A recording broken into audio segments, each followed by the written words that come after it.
I'm Zoe, and for as long as I can remember, I've been the punchline of my so-called friends' jokes. My job, painting pet portraits, was never serious enough for them. They'd call it adorable, quirky, or my personal favorite, a nice little hobby. I'd spend hours capturing the gleam in a Labrador's eyes or the tilt of a tabby's whiskers, pouring my heart into every canvas, only to have my work dismissed as a childish side gig. But I loved it.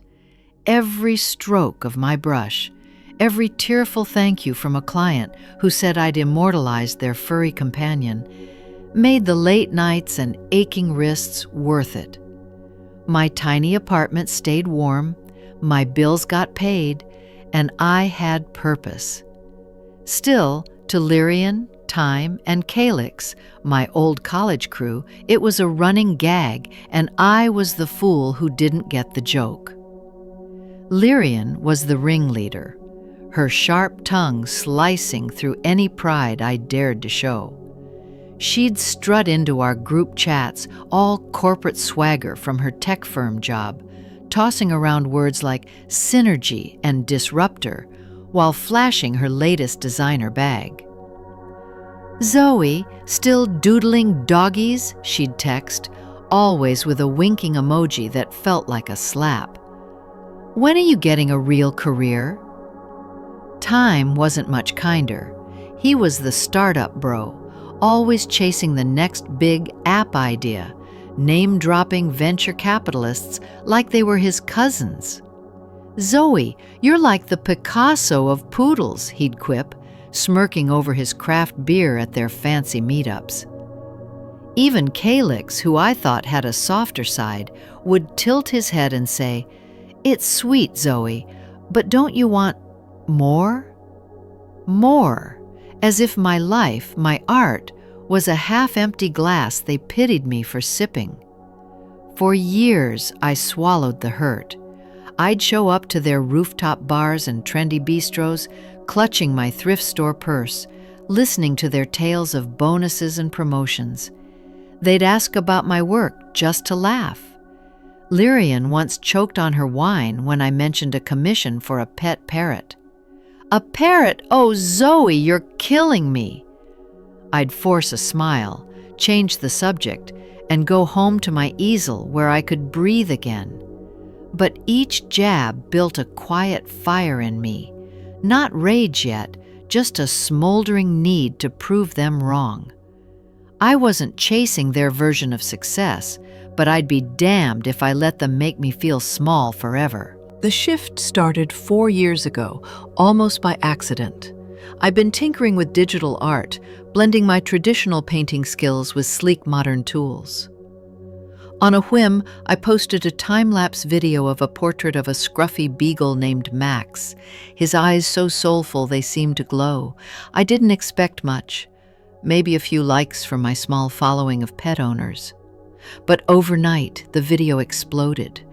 Thousands of views, then tens of thousands. Comments flooded in. "This is incredible. How do I book you? You made my dog look like a king." Orders poured in faster than I could paint. I raised my prices, then raised them again when demand didn't slow. I hired an assistant, Vinna, a quiet art school grad who loved cats as much as I did. Then I hired 2 more, Calyx and Miran, to handle packaging and client emails.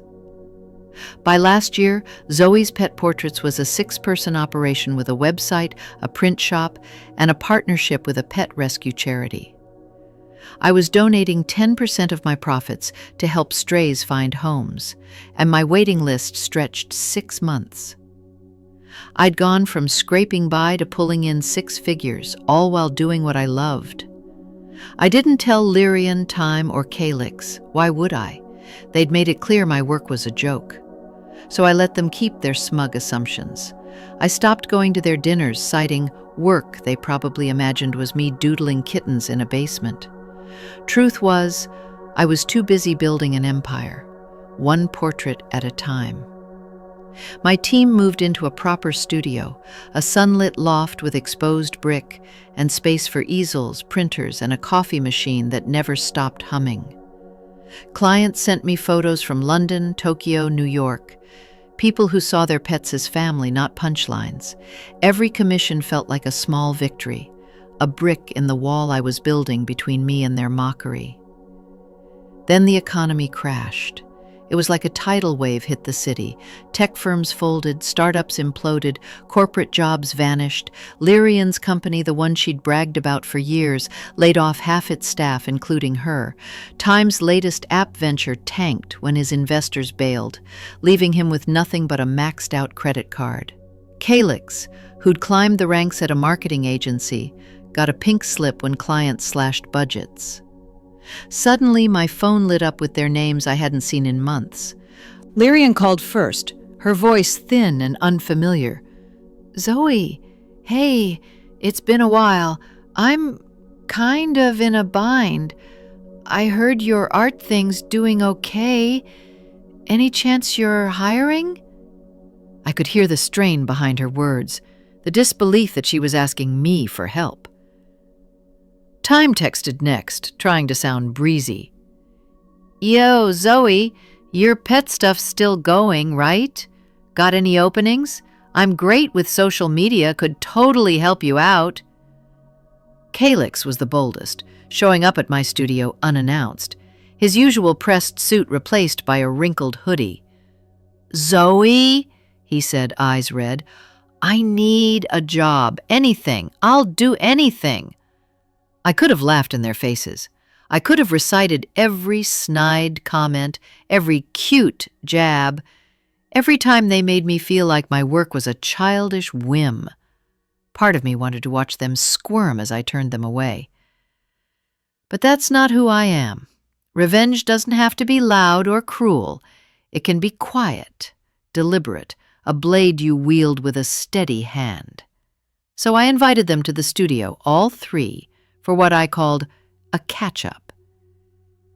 They arrived together, looking out of place amid the hum of my team's work.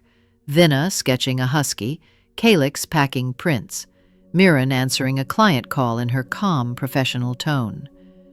A massive canvas of a Great Dane dominated one wall. Its eyes so lifelike Lyrian stopped short, staring like she'd never seen art before.